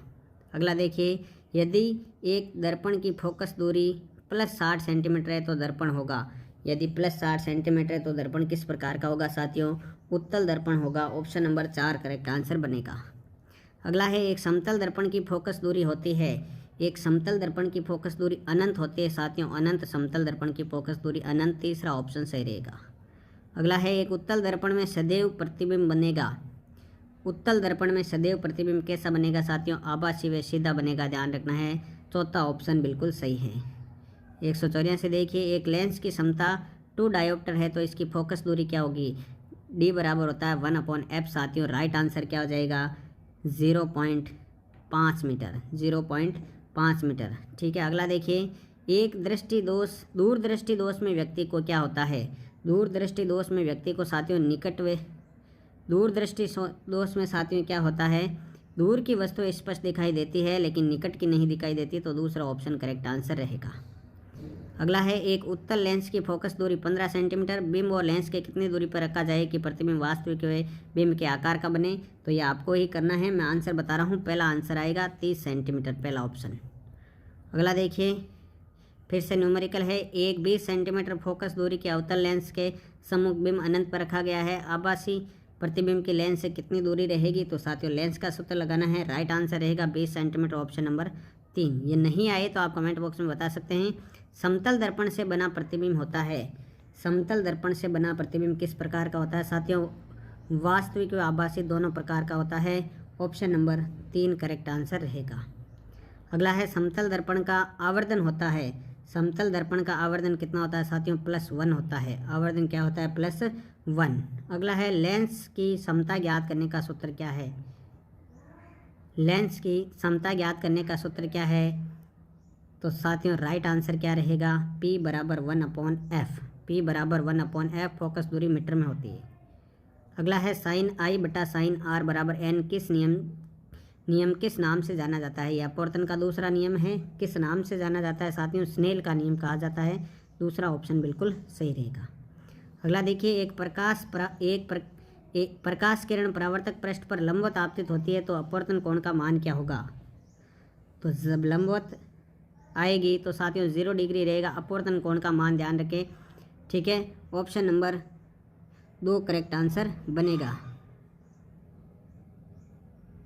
अगला देखिए, प्रिज्म के अवयवी वर्णों के स्पेक्ट्रम हेतु परिवर्णी शब्द कौन सा है? तो 7 रंगों में आप सभी को पता है विभाजित होता है। विबिग्योर नाम से जाना जाता है। विबिग्योर नाम से। तीसरा ऑप्शन बिल्कुल सही रहेगा। अगला देखिए, स्वस्थ आंख के लिए निकटतम बिंदु स्थित होता है। स्वस्थ आंख के लिए निकटतम बिंदु कहाँ पर स्थित होता है? 25 सेंटीमीटर पर होता है साथियों। पहला ऑप्शन सही रहेगा। अगला है, दूरदृष्टि दोष के निवारण के लिए क्या उपयोग किया जाता है? कौन सा लेंस उपयोग किया जाता है? तो साथियों दूरदृष्टि दोष के निवारण के लिए उत्तल लेंस लगाया जाता है। दूसरा ऑप्शन बिल्कुल सही आंसर बनेगा। अगला है आकाश के नीले रंग का कारण क्या है। आकाश नीला दिखाई देता है, इसका कारण क्या है साथियों, प्रकाश का प्रकीर्णन। प्रकाश का प्रकीर्णन, ऑप्शन नंबर 1 बिल्कुल राइट आंसर बनेगा। अगला है निकट दृष्टि दोष का कारण है। निकट दृष्टि दोष का कारण क्या है साथियों, तो राइट आंसर रहेगा नेत्र गोलक का छोटा होना। नेत्र गोलक का छोटा होना, दूसरा ऑप्शन करेक्ट आंसर बनेगा। किसी प्रश्न में भी आपको डाउट हो तो आप कमेंट बॉक्स में बता सकते हैं। मानव नेत्र के जिस भाग पर किसी वस्तु का प्रतिबिंब बनता है वह कौन सा है। तो साथियों प्रतिबिंब कहाँ बनता है, दृष्टि पटल पर बनता है साथियों, चौथा ऑप्शन करेक्ट आंसर रहेगा। अगला है किसी वस्तु को अवतल दर्पण और फोकस के बीच रखा जाता है तो प्रतिबिंब कहाँ बनेगा। अवतल दर्पण और फोकस के बीच में रखा जाए तो साथियों प्रतिबिंब कहाँ पर बनेगा, दर्पण के पीछे बनेगा, ऑप्शन नंबर 2 करेक्ट आंसर बनेगा। अगला है एक कांच के गुटके की क्षमता होगी। एक कांच के गुटके की क्षमता साथियों 0 होगी, पहला ऑप्शन सही रहेगा। अगला है तारों के टिमटिमाने का क्या कारण है। काफ़ी इंपॉर्टेंट क्वेश्चन है साथियों, तारे क्यों टिमटिमाते हैं, वायुमंडलीय अपवर्तन के कारण, पहला ऑप्शन ही करेक्ट आंसर रहेगा। अगला देखिए अवतल दर्पण द्वारा अगर किसी वस्तु का प्रतिबिंब आभासी, सीधा तथा वस्तु से बड़ा बनता है तब वस्तु की स्थिति क्या होगी। चलिए 202 का राइट आंसर क्या रहेगा। 202 का राइट आंसर रहेगा दर्पण के ध्रुव तथा फोकस के बीच में रहेगी, ऑप्शन नंबर 4 बिल्कुल सही है। प्रश्न नंबर 203 देखिए प्रकाश के विक्षेपण से प्राप्त 7 रंगों के समूह को क्या कहा जाता है। 7 रंगों के समूह को क्या कहते हैं साथियों, सभी को पता होना चाहिए, स्पेक्ट्रम कहते हैं 7 रंगों के समूह को, विबग्योर जो हमने पढ़ा था। परितारिका किसके पीछे होती है साथियों, परितारिका किसके पीछे होती है, कॉर्निया के पीछे परितारिका होती है साथियों, किसके, कॉर्निया के पीछे, ऑप्शन नंबर 3 बिल्कुल सही है। 205 नंबर पे चलते हैं साथियों, वीडियो को लाइक कर दीजिएगा, आपके लिए मेहनत की जा रही है। 5 वोल्ट की बैटरी, ये नया टॉपिक जुड़ा है विद्युत धारा वाला। 5 वोल्ट की बैटरी से यदि किसी चालक में 2 एम्पियर की धारा प्रवाहित की जाती है तो चालक का प्रतिरोध क्या होगा। आपने पढ़ा होगा V बराबर आई आर, V बराबर आई आर, तो R बराबर हो जाएगा V बट्टा आई, क्या हो जाएगा साथियों, R बराबर हो जाएगा V बट्टा आई, तो 5/2 करेंगे तो साथियों कितना आ जाएगा, राइट आंसर हो जाएगा 2.5 ओम। ठीक है, दूसरा ऑप्शन सही आंसर बनेगा। अगला क्वेश्चन देखिए प्रतिरोधकता निम्न में से किस पर निर्भर करती है। तो साथियों प्रतिरोधकता जो होती है वो चालक के पदार्थ पर निर्भर करती है, ऑप्शन नंबर 3 बिल्कुल सही है। अगला है वोल्ट किसका मात्रक है साथियों। वोल्ट आप सभी को पता है साथियों विभवांतर का मात्रक होता है, वोल्ट किसका होता है, विभवांतर। अगला क्वेश्चन देखिए एक विद्युत परिपथ में 1 ओम, 2 ओम व 3 ओम के चालक तार श्रेणी क्रम में लगे हैं तो तुल्य प्रतिरोध क्या होगा। आप सभी को पता है R बराबर होता है R1 + R2 + R3, ये किसके लिए है, श्रेणी क्रम के लिए, जोड़ेंगे तो 1 + 2 + 3, 3 2 5 और 1 क्या हो जाएगा 6 ओम। देखिए साथियों यहाँ पर ऑप्शन किस प्रकार से दिए हैं, 3 ओम से ज़्यादा, तो 6 ओम आया, 3 ओम से ज़्यादा, डी ऑप्शन करेक्ट आंसर रहेगा। अगला है भारत में प्रत्यावर्ती धारा की आवृत्ति जो होती है साथियों, याद रखना है आपको, भारत में प्रत्यावर्ती धारा की जो आवृत्ति होती है वो 50 हर्ट्ज होती है। कितनी होती है, 50 हर्ट्ज, 220 वोल्ट, दूसरा ऑप्शन करेक्ट आंसर। अगला देखिए विभिन्न मान के प्रतिरोधों का समांतर क्रम में जोड़कर उन्हें विद्युत स्रोतों से जोड़ने पर प्रत्येक तार में क्या होगा, जब समांतर क्रम में जोड़ेंगे साथियों तो राइट आंसर रहेगा धारा भिन्न भिन्न होगी परंतु विभवांतर एक समान रहेगा, ऑप्शन नंबर 3 बिल्कुल करेक्ट आंसर बन गया है 210 का। देखिए साथियों प्रश्न नंबर 211 पर आ चुके हैं, वीडियो को कर दीजिए लाइक। किसी विद्युत परिपथ में 0.5 सेकंड में 2 कूलाम आवेश प्रवाहित होता है तो विद्युत धारा का मान क्या होता है। V बराबर IR आप सभी को पता है, तो यहाँ पर जो न्यूमेरिकल लगेगा आप करेंगे, नहीं आएगा तो आप कमेंट बॉक्स में बताइए, 4 एम्पियर राइट आंसर आएगा साथियों। अगला क्वेश्चन है विद्युत ऊष्मीय प्रभाव पर आधारित युक्ति नहीं है। विद्युत के ऊष्मीय प्रभाव पर आधारित युक्ति कौन सी नहीं है साथियों, राइट आंसर रहेगा रेफ्रिजरेटर, ऑप्शन नंबर 4। अगला है एमीटर को परिपथ में सदैव किस क्रम में जोड़ा जाता है, मोस्ट इंपॉर्टेंट क्वेश्चन है साथियों। एमीटर को परिपथ में सदैव श्रेणी क्रम में जोड़ा जाता है, पहला ऑप्शन करेक्ट आंसर रहेगा। अगला है प्रतिरोधकता का एसआई मात्रक क्या होता है, तो साथियों प्रतिरोधकता का एसआई मात्रक ओम इंटू मीटर होता है, ohm into meter correct answer, दूसरा ऑप्शन। अगला है टी समय में प्रतिरोध R में धारा I प्रभावित होने पर किए गए कार्य का सूत्र क्या होगा, तो साथियों किया गया कार्य जो होगा वह होगा W बराबर I² RT करेक्ट आंसर रहेगा, दूसरा ऑप्शन। अगला देखिए एक विद्युत प्रतिरोध का मान क्या होगा यदि इसमें 220 वोल्ट और 20 एम्पियर की धारा प्रवाहित की जाए। V बराबर आई आर आपसे पूछा गया है, प्रतिरोध R बराबर V बटा आई हो जाएगा साथियों। जैसे ही आप हल करेंगे राइट आंसर क्या आएगा, 11 ओम। ठीक है साथियों, दूसरा ऑप्शन। अगला देखिए 20 ओम, 5 ओम व 4 ओम के प्रतिरोध समांतर क्रम में जुड़े हुए संयुक्त प्रतिरोध क्या होगा, सूत्र होता है 1 बटा आर बराबर 1 बटा R1 प्लस 1 बटा R2 प्लस 1 बटा R3। जैसे आप हल करेंगे राइट आंसर आएगा 2 ओम, ऑप्शन नंबर पहला। अगला देखिए निम्न में से कौन सा पद विद्युत शक्ति को निरूपित नहीं करता है। इनमें से कौन सा विद्युत शक्ति का सूत्र नहीं है, तो 3 प्रकार से सूत्र बनता है। आई स्क्वायर, आई आर स्क्वायर नहीं होता है, दूसरा ऑप्शन करेक्ट आंसर बनेगा। अगला है विद्युत धारा उत्पन्न करने की युक्ति को क्या कहा जाता है। विद्युत धारा उत्पन्न करने की युक्ति जनित्र कहलाती है साथियों, पहला ऑप्शन करेक्ट आंसर रहेगा। अगला है समान चुंबकीय ध्रुव क्या करते हैं। समान चुंबकीय ध्रुव एक दूसरे से प्रतिकर्षित होते हैं साथियों, पहला ऑप्शन ही करेक्ट आंसर रहेगा। अगला है चुंबकीय क्षेत्र की रेखाएं होती है। चुंबकीय क्षेत्र की रेखाएं जो है एक बंद वक्र में होती है साथियों, तीसरा ऑप्शन करेक्ट आंसर बनेगा।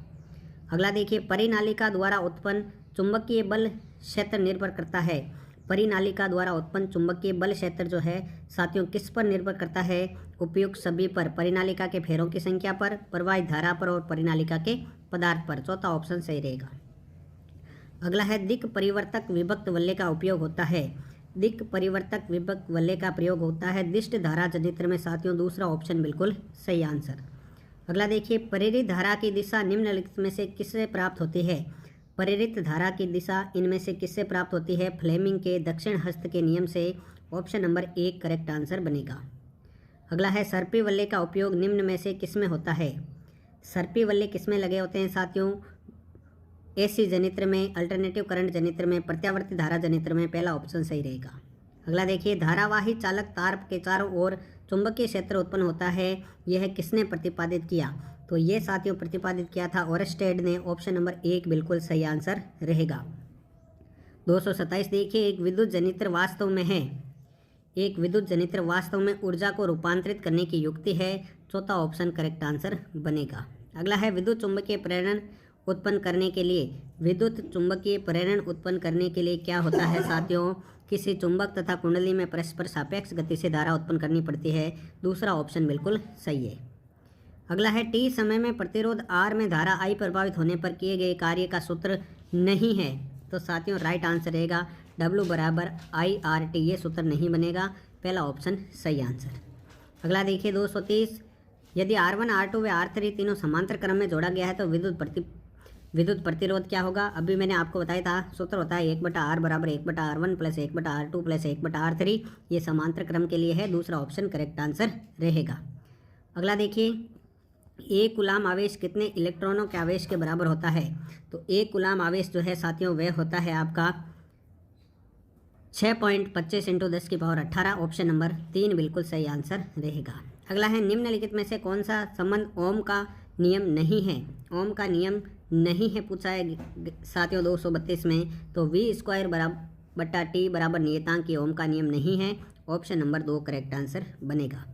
233 देखिए हमारे देश में उत्पन्न प्रत्यावर्ती धारा कितने सेकंड पश्चात अपनी दिशा में उत्क्रमित करती है। कितने सेकंड पश्चात अपनी दिशा में उत्क्रमित होती है या करती है साथियों, राइट आंसर है 1/100 सेकंड में, 1/100 सेकंड, दूसरा ऑप्शन करेक्ट आंसर। अगला है कुंडली को चुंबक के सापेक्ष स्थिर रखने पर गैल्वेनोमीटर में कितना विक्षेप होता है, तो साथियों कुंडली को चुंबक के सापेक्ष स्थिर रखने पर गैल्वेनोमीटर में जो विक्षेप होता है वह शून्य विक्षेप होता है, दूसरा ऑप्शन सही आंसर बनेगा। अगला है वोल्टमीटर द्वारा किसका मापन किया जाता है, तो वोल्टमीटर द्वारा विभवांतर का मापन किया जाता है साथियों, ऑप्शन नंबर 4 करेक्ट आंसर बनेगा। इस वीडियो के बारे में आपका क्या कहना है, कैसा लगा आपको बताइएगा ज़रूर। अगला क्वेश्चन देखिए 236 नंबर साथियों, 236 नंबर क्वेश्चन है कार्य का मात्रक है, तो कार्य का मात्रक जूल होता है साथियों, सभी को पता है, तीसरा ऑप्शन बिल्कुल सही रहेगा। अगला है यदि बल F व विस्थापन S के मध्य थीटा कोण बन रहा है तो किए गए कार्य का मान क्या होगा, साथियों आपको पता है कि सूत्र क्या होता है FS cos थीटा, W बराबर FS cos थीटा, तीसरा ऑप्शन बिल्कुल करेक्ट आंसर रहेगा। 238 नंबर देखिए m द्रव्यमान की वस्तु v वेग से गतिमान हो तो गतिज ऊर्जा का मान क्या होगा, गतिज ऊर्जा के बराबर होता है 1/2 mv²। तो हो जाएगा 1/2 mv², ऑप्शन नंबर 4। 239 देखिए, m द्रव्यमान की वस्तु पृथ्वी से h ऊंचाई पर स्थित हो तो स्थितिज ऊर्जा का मान mgh सूत्र होता है साथियों। पहला ऑप्शन ही बिल्कुल करेक्ट आंसर रहेगा। अगला देखिए, शक्ति का मात्रक है, तो शक्ति का मात्रक क्या होता है साथियों? शक्ति का मात्रक वॉट होता है, ऑप्शन नंबर 2 बिल्कुल सही आंसर बनेगा। अगला है 1 किलोग्राम द्रव्यमान को 4 मीटर ऊंचाई पर ले जाने में किए गए कार्य का मान होगा। आप इसको हल करेंगे साथियों, राइट आंसर आपका आएगा 40 जूल, ऑप्शन नंबर 4। अगला देखिए, पृथ्वी की ओर मुक्त रूप से गिरती हुई वस्तु की कुल ऊर्जा का मान क्या होता है साथियों? स्थिर रहता है। कुल ऊर्जा का मान स्थिर रहता है। तीसरा ऑप्शन करेक्ट आंसर बनेगा। अगला है, यदि एक वस्तु का वेग दुगुना कर दिया जाए तो उसकी गतिज ऊर्जा कितनी होगी? तो साथियों गतिज ऊर्जा क्या हो जाएगी? 4 गुनी हो जाएगी, क्योंकि 1/2 mv² होता है, तो 4 गुनी हो जाएगी। चौथा ऑप्शन सही है। अगला है, विद्युत ऊर्जा का व्यावसायिक मात्रक क्या है? व्यावसायिक मात्रक आपसे पूछा गया है साथियों, क्या होता है? किलोवाट घंटा kWh। ठीक है साथियों, तीसरा ऑप्शन बिल्कुल सही रहेगा। अगला देखिए 245 नंबर, एक स्प्रिंग को प्रत्यास्थ सीमा से x दूरी तक संपीड़ित करने पर उसमें अर्जित स्थितिज ऊर्जा का मान होगा। तो यहाँ पर राइट आंसर रहेगा साथियों 1/2 kx²। दूसरा ऑप्शन बिल्कुल सही है। अगले क्वेश्चन की तरफ बढ़ते हैं। ऊर्जा का मात्रक नहीं है साथियों, ऊर्जा का मात्रक कौन सा नहीं है? तो राइट आंसर क्या रहेगा? वाट जो है ऊर्जा का मात्रक नहीं होता है। पहला ऑप्शन करेक्ट आंसर। अगला है, स्वतंत्रता पूर्वक गिरती हुई वस्तु की गतिज ऊर्जा का मान। स्वतंत्रता पूर्वक गिरती हुई गतिज ऊर्जा का मान बढ़ता रहता है साथियों। तीसरा ऑप्शन बिल्कुल सही रहेगा। अगला देखिए, 2 स्प्रिंगों के बल नियतांक K1 व K2 है, उनमें खिंचाव x उत्पन्न किया जा रहा है, तो इनकी प्रत्यास्थ ऊर्जा E1 व E2 है, तो E1 व E2 का अनुपात कितना होगा? जब इसको अनुपात में रखेंगे तो आएगा K1/K2 साथियों। K1/K2 आएगा, तो राइट आंसर क्या हो जाएगा? पहला ऑप्शन ही करेक्ट आंसर हो जाएगा K1/K2। आगे बढ़ते हैं 249 की ओर। पिंड पर किया गया कार्य निर्भर नहीं करता है। पिंड पर किया गया कार्य किस पर निर्भर नहीं करता है? पिंड की प्रारंभिक चाल पर निर्भर नहीं करता है साथियों। दूसरा ऑप्शन बिल्कुल सही है। 250 नंबर देखिए, यदि किसी पिंड का संवेग दोगुना कर दिया जाए तो गतिज ऊर्जा में वृद्धि कितनी हो जाएगी? दोगुना करने पर वृद्धि हो जाएगी साथियों 300% की, ऑप्शन नंबर 3 बिल्कुल सही है। 251 नंबर देखिए, किसी पिंड की गतिज ऊर्जा में 0.1% की वृद्धि करने पर संवेग में प्रतिशत वृद्धि होगी। तो साथियों संवेग में प्रतिशत 0.5% की वृद्धि हो जाएगी। पहला ऑप्शन बिल्कुल सही है। अगला देखिए, किसी निकाय पर संरक्षित आंतरिक बल द्वारा किए गए कार्य का ऋणात्मक मान किसके तुल्य होता है? किसी निकाय पर संरक्षित आंतरिक बल के द्वारा किए गए कार्य का ऋणात्मक मान जो होता है वो किसके तुल्य होता है साथियों? स्थितिज ऊर्जा में परिवर्तन के तुल्य। ऑप्शन नंबर 3 बिल्कुल सही है। आगे देखिए, m द्रव्यमान के एक कण का संवेग p है, इसकी गतिज ऊर्जा क्या हो जाएगी? तो साथियों इसकी गतिज ऊर्जा क्या हो जाएगी? p²/2m। पहला ऑप्शन बिल्कुल सही है। अगला देखिए, ऊर्जा संरक्षण का नियम का क्या अभिप्राय है? ऊर्जा संरक्षण नियम का क्या अभिप्राय है साथियों? राइट आंसर रहेगा सभी प्रकार की ऊर्जाओं का योग संरक्षित होता है। ऑप्शन नंबर 4 बिल्कुल सही है। अगला देखिए, यदि एक बल F को किसी पिंड पर लगाने से उस पिंड को v वेग प्राप्त होता है तो शक्ति का मान कितना होगा साथियों? शक्ति का मान क्या हो जाएगा? Fv हो जाएगा साथियों, Fv। ऑप्शन नंबर 3 बिल्कुल सही है। अगला देखिए, समता अथवा शक्ति का एसआई मात्रक क्या होता है? शक्ति का एसआई मात्रक पूछा गया है साथियों। राइट आंसर रहेगा किलोग्राम मीटर स्क्वायर सेकेंड -3। ठीक है, ऑप्शन नंबर 3 करेक्ट आंसर बनेगा। आगे बढ़ते हैं अगले क्वेश्चन की ओर। वीडियो को आप लाइक ज़रूर कर दीजिएगा। 257 नंबर पर आ चुके हैं। एक मनुष्य एक दीवार को धकेलता है तथा इसको विस्थापित नहीं कर पाता, वह, तो राइट आंसर हो जाएगा कोई कार्य नहीं कर रहा है। विस्थापित नहीं हो रही है तो कोई कार्य नहीं, ऑप्शन नंबर 3। अगला देखिए, स्थिर शक्ति देने वाली मशीन के द्वारा एक पिंड को सरल रेखा के अनुदिश चलाया जाता है। समय t व पिंड द्वारा चली गई दूरी अनुक्रमानुपाती है। तो राइट आंसर क्या रहेगा साथियों?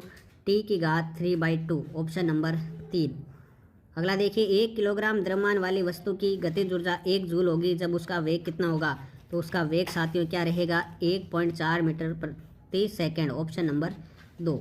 अगला देखिए, 1 न्यूटन भार की स्थितिज ऊर्जा पृथ्वी की सतह से किस ऊंचाई पर 1 जूल होगी? वेरी इंपॉर्टेंट क्वेश्चन है। 1 न्यूटन भार की स्थितिज ऊर्जा पृथ्वी की सतह से किस ऊंचाई पर 1 जूल होगी? तो साथियों राइट आंसर रहेगा 1 मीटर पर, ऑप्शन नंबर 4। अगला देख लीजिए, खेजड़ली के बलिदान से संबंधित कौन है? तो खेजड़ली के बलिदान से संबंधित अमृता देवी है साथियों, ऑप्शन नंबर 4 बिल्कुल सही आंसर रहेगा। अगला है भूजल संकट के कारण क्या हैं? भूजल संकट के ये सभी कारण हैं साथियों, जल स्रोतों का प्रदूषण, भूजल का अतिदोहन और जल की अधिक मांग, ऑप्शन उपरोक्त सभी राइट आंसर। अगला देखिए, लाल आंकड़ों की पुस्तक संबंधित किससे है? रेड डाटा बुक किससे संबंधित है साथियों? उपरोक्त सभी राइट आंसर रहेगा। संकटग्रस्त वन्य जीवों से, दुर्लभ वन्य जीवों से और विलुप्त जातियों सभी से, तो चौथा ऑप्शन बिल्कुल सही है। अगला है, सरिस्का अभ्यारण्य कहाँ पर स्थित है साथियों? राजस्थान के किस जिले में सरिस्का अभ्यारण्य है? तो यह है अलवर में साथियों, ऑप्शन नंबर 1 बिल्कुल राइट आंसर बनेगा। अगला देखिए 265, सर्वाधिक कार्बन की मात्रा उपस्थित होती है? रीट 2018 में आया था ये सवाल। तो सर्वाधिक कार्बन की प्रतिशत मात्रा किस में होती है साथियों? एंथ्रेसाइट में होती है। राइट आंसर रहेगा आपका ऑप्शन नंबर 3। अगला देखिए, अगला क्वेश्चन, जैव चिकित्सीय अपशिष्ट के निस्तारण हेतु कौन सी तकनीक उपयुक्त है? तो राइट आंसर क्या रहेगा साथियों? भस्मीकरण उपयुक्त रहेगा, दूसरा ऑप्शन बिल्कुल सही है। अगला देखिए, पुनर्चक्रण किस प्रकार के अपशिष्ट हेतु उत्तम उपचार है? ये नया टॉपिक ऐड हुआ है आपके। राइट आंसर रहेगा धात्विक अपशिष्ट, ऑप्शन नंबर पहला करेक्ट आंसर। अगला है, निम्नलिखित में से प्रमुख ग्रीन हाउस गैस कौन सी है? तो प्रमुख ग्रीन हाउस गैस कौन सी रहेगी? Carbon dioxide, CO2। ठीक है साथियों। अगला देखिए, भारत के बड़े नगरों में प्रति व्यक्ति औसत कूड़ा कितना निकलता है? भारत के बड़े नगरों में प्रति व्यक्ति औसत कूड़ा कितना निकलता है साथियों? 0.4 से 0.6 किलोग्राम, ऑप्शन नंबर 4। अगला देखिए, जैविक खाद बनाई जा सकती है? जैविक खाद किससे बनाई जा सकती है साथियों? घरेलू कचरे से और कृषि अपशिष्ट दोनों से बनाई जा सकती है, तो ऑप्शन नंबर 3 बिल्कुल करेक्ट आंसर बनेगा। आगे बढ़ते हैं अगले क्वेश्चन की तरफ। अनाज किस कुल के पादप है साथियों? अनाज जो है वो किस कुल के पादप है साथियों? तो राइट आंसर के क्या रहेगा साथियों? पोएसी कुल के पादप है, ऑप्शन नंबर 2। अगला देखिए, निम्न में से कौन सी चावल की उन्नत किस्म है? चावल की उन्नत किस्म कौन सी है साथियों? यहाँ पर बताना है आपको, रत्ना। रत्ना राइट आंसर रहेगा साथियों, ऑप्शन नंबर 2। अगला देखिए, जड़ से प्राप्त सब्जी है? जड़ से प्राप्त सब्जी कौन सी है साथियों? आलू राइट आंसर रहेगा, जड़ से प्राप्त है, पहला ऑप्शन करेक्ट आंसर। अगला देखिए, बकरियों की संख्या के आधार पर भारत का विश्व में कौन सा स्थान है? बकरियों की संख्या के आधार पर भारत का विश्व में कौन सा है? दूसरा स्थान है साथियों, दूसरा ऑप्शन बिल्कुल सही है। 275 है, प्रवाल किस संघ के जीवों का कंकाल है? प्रवाल किस जीवों के संघ का कंकाल है? सिलेंट्रेटा राइट आंसर रहेगा, ऑप्शन नंबर 3। आगे देखिए, निम्नलिखित में से कौन सी भैंस की नस्ल नहीं है? तो भैंस की नस्ल कौन सी नहीं है साथियों? गिर, ये गाय की है, भैंस की नहीं है, तो दूसरा ऑप्शन करेक्ट आंसर। अगला है, कार्मिनिल अम्ल किस कीट में पाया जाता है? इंपॉर्टेंट है, कार्मिनिल अम्ल साथियों याद रखना है आपको, कोचिनाल में पाया जाता है, तीसरा ऑप्शन बिल्कुल सही है। अगला है, अश्वगंधा का कौन सा भाग औषधि के रूप में उपयोग करते हैं? तो अश्वगंधा का कौन सा भाग जड़ औषधि के रूप में प्रयोग करते हैं, चौथा ऑप्शन बिल्कुल सही है। अगला है, रेशम कीट किस संघ का जीव है? Important question. रेशम कीट जो है ऑर्थोपोडा संघ का जीव है दोस्तों, तीसरा ऑप्शन करेक्ट आंसर बनेगा। आगे देखते हैं, किसी पारिस्थितिकी तंत्र के संतुलन की मापक इकाई होती है? तो मापक इकाई क्या होती है साथियों? प्रजाति होती है। जैव विविधता से संबंधित अब क्वेश्चन आ रहे हैं, जैव विविधता नया टॉपिक जुड़ा है। अगला क्वेश्चन देखिए, विश्व में कृषि सहयोग के हिसाब से भारत कौन से स्थान पर है? कृषि सहयोग के हिसाब से भारत जो है साथियों वह 7वें नंबर पर है, ऑप्शन नंबर 3 करेक्ट आंसर बनेगा। अगला है, विश्व में कुल कितने जैव विविधता तत्व स्थल है? इंपॉर्टेंट क्वेश्चन है। विश्व में कुल जो है साथियों 34 बायोडाइवर्सिटी हॉटस्पॉट है, ऑप्शन नंबर 3 करेक्ट आंसर रहेगा। अगला है, भारत का राष्ट्रीय जलीय जीव कौन सा है? काफ़ी इंपॉर्टेंट क्वेश्चन है। गांगे डॉल्फिन राइट आंसर होगा साथियों, पहला ऑप्शन गांगे डॉल्फिन भारत का राष्ट्रीय जलीय जीव। अगला है, निम्नलिखित में से कौन सा जैव विविधता तत्व स्थल भारतीय क्षेत्र में आता है? तो साथियों यहाँ पर 2 ऑप्शन है, 2 ऑप्शन नीचे है, राइट आंसर रहेगा इंडो बर्मा, ये आता है भारतीय क्षेत्र में, ऑप्शन नंबर 3 करेक्ट आंसर। अगला है, अंतर्राष्ट्रीय जैव विविधता दिवस कब मनाया जाता है साथियों? ये आपके रीट के पेपर में 2021 में छपने वाला है साथियों, आप इसको याद कर लीजिए। अंतर्राष्ट्रीय जैव विविधता दिवस कब मनाया जाता है साथियों? 22 मई को। कब मनाया जाता है? 22 मई, ऑप्शन नंबर 3। अगला है अंतर्राष्ट्रीय जैव विविधता वर्ष कब मनाया गया? अंतर्राष्ट्रीय जैव विविधता वर्ष कब मनाया गया साथियों? 2010 में मनाया गया, ऑप्शन नंबर 2 करेक्ट आंसर रहेगा। अगला है आज लगभग कितनी जंतु प्रजातियां विलुप्त होने के कगार पर है? तो साथियों 4000 जो है जंतु प्रजातियां विलुप्त होने के कगार पर है, चौथा ऑप्शन सही रहेगा। अगला है निम्नलिखित में से कौन सा जीव भ्रामक धारणाओं के कारण ग्रामीणों द्वारा मारा गया जाता है? तो भ्रामक धारणाओं के कारण जो है ग्रामीणों द्वारा गोयरा मारा जाता है दोस्तों, ऑप्शन नंबर 1 करेक्ट आंसर बनेगा। अगला है 1992 में पृथ्वी सम्मेलन कहाँ पर हुआ था साथियों? तो 1992 में पृथ्वी सम्मेलन कहाँ हुआ था? रियो डी जेनेरियो में हुआ था साथियों, रियो डी जेनेरियो, चौथा ऑप्शन बिल्कुल सही आंसर। अगला है कलकत्ता में बोटेनिकल गार्डन में कौन सा पादप लगाया गया था? तो साथियों बोटेनिकल गार्डन में कौन सा लेंटाना लगाया गया था साथियों, पहला ऑप्शन करेक्ट आंसर रहेगा। अगला है IUCN द्वारा जीव प्रजातियों को संरक्षण की दृष्टि से कितने संवर्गों में बांटा गया है? तो साथियों कितने में बांटा गया है? 5 संवर्गों में बांटा गया है, चौथा ऑप्शन बिल्कुल सही आंसर बनेगा। अगला है कितने प्रतिशत औषधियों को वनस्पति से प्राप्त किया जाता है? कितनी प्रतिशत औषधियों को वनस्पति से प्राप्त करते हैं? 40% औषधियाँ वनस्पति से बनती है साथियों, दूसरा ऑप्शन करेक्ट आंसर है। अगला क्वेश्चन देखिए, विश्व में वर्ष 1600 के बाद अब तक लगभग कितनी प्रजातियां विलुप्त हो चुकी है? तो साथियों ये हो गई है 700 प्रजातियां विलुप्त, ऑप्शन नंबर 2 सही है। अगला है यूरोप और उत्तरी अमेरिका में मेंढक की टांगों का उपयोग किया जाता था।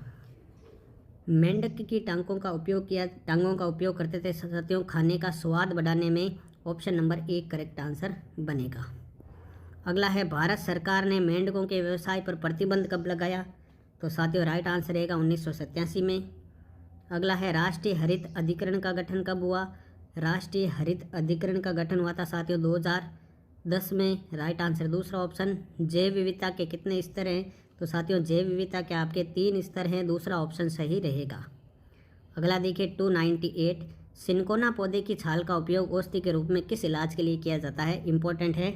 तो साथियों सिनकोना का उपयोग असाध्य कैंसर में किया जाता है, तीसरा ऑप्शन बिल्कुल सही है। 299, राष्ट्रीय हरित अधिकरण का मुख्यालय कहाँ पर बनाया गया है? ये बनाया गया है साथियों भोपाल में बनाया गया है, दूसरा ऑप्शन सही रहेगा। प्रश्न नंबर 300 देखिए, जैव ईंधन बनाया जाता है, जैव ईंधन बनाया जाता है साथियों करंज पौधे के बीजों से, पहला ऑप्शन बिल्कुल सही है। और अगला प्रश्न है, एक ही प्रजाति में जीन के कारण पाई जाने वाली विभिन्नता क्या कहलाती है? एक ही प्रजाति में जीन के कारण पाई जाने वाली विभिन्नता आनुवांशिक विभिन्नता होती है, दूसरा ऑप्शन बिल्कुल सही आंसर रहेगा। तो साथियों ये थे क्लास 10 के साइंस के कुल 301 क्वेश्चन। आपको वीडियो कैसा लगा ज़रूर बताइएगा कमेंट बॉक्स में। यदि किसी भी प्रश्न में कोई समस्या हो रही हो या कोई आंसर इधर उधर हो गया तो आप कमेंट बॉक्स में ज़रूर बताएं। वीडियो को ज़्यादा से ज़्यादा लाइक करें, शेयर करें। मिलते हैं अगले वीडियो में साथियों।